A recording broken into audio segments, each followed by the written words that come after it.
Stop buying 3DSs. It feels like everyone just wants you to get into this console, and in concept, that's fine. Hell, it doesn't even sound bad. The 3DS is a great handheld. You've got so many high-quality first-party titles from Nintendo, some of these being 100+ hour experiences fully optimized for this little portable, and on top of that, you got full backwards compatibility with the DS library, and games available via methods I could explain, but I just don't feel like getting waterboarded again this week. But all that on paper sounds incredible. The 3DS sounds like one of the best consoles of all time. It's unreasonable that someone would buy this incredible console for more than a secondhand Switch, post a picture of it on their story, and then never touch it again.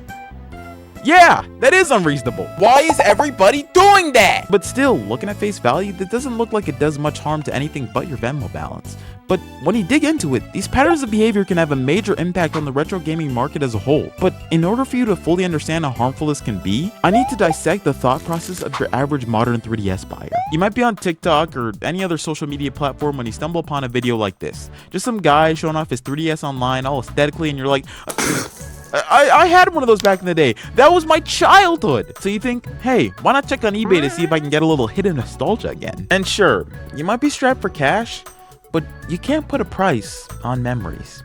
Yeah, but Tiger Cannon's $700. Pay up, bitch. Okay. You spent a lot of money. You never thought you'd have to sign a lease agreement for a 3DS, but that doesn't matter because now you can get to the fun part, the games. Okay, now you didn't have a lot of games back then, but the ones you had meant something to you, no matter how terrible they might have been. Now the other kids had their Mario Karts and Zeldas, but screw that, man. You had your game. So the first game you buy for your brand new old ass console can't be some dumb fucking Zelda. It has to be this game. Okay, you also have to pay rent tomorrow. Suck it up. Opening this thing up, it's like Christmas morning all over again. You pop in the game, blow on the icon to make it spin, then load it up. It's almost perfect. Now it's perfect. Pull out the stylus, press start, create a save file. Create a save file. Create the goddamn save file. Wait a minute, where did you go? God damn it. This is the path of the modern 3DS buyer. They buy the console, play for a day, and that's all she wrote. And most of the time, it's not just one guy doing it, it's multiple, all simultaneously getting that nostalgia kick. And this is where we see how that impacts the retro gaming industry. Let me break it down for you. So we all know the basics of economics. If supply is high and demand's low, the price is low. If supply is low and demand's high, the price is high. What if supply is high, but demand is high? Then we get a situation like the 3DS, one that's selling for hundreds of dollars today, despite selling tens of millions of units in its lifetime.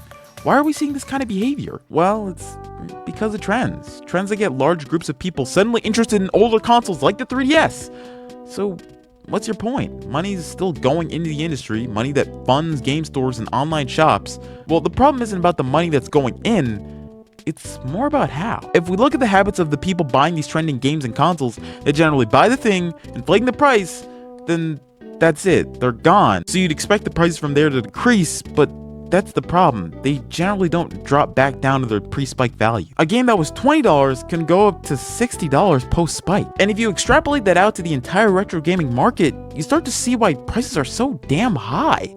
And more importantly, why that's taking buyers out of the industry in the long run. The actual collectors are starting to get priced out of game collecting. This hobby's starting to become too damn expensive for them. And I think from there, it's pretty obvious to see why this hurts the industry as a whole. Prices get shot up due to traffic from FOMO buyers, and those prices can push away the actual hobbies from the market. The hobbies that are actually buying from retro stores, the repeat customers that many of these businesses rely on to function. So I urge you, before you decide to buy a retro console, please ask yourself, do I actually want this? Not just because I think we should be mindful with our money at a time where companies are trying to drain as much of it as possible as they attempt to decay our critical thinking skills to the point that we become mindless revenue pools. It's just because I want to live in a future where rhythm having fever is like a sub $200, man. Anyways, I'm MKLover37. I'll catch y'all later. Peace.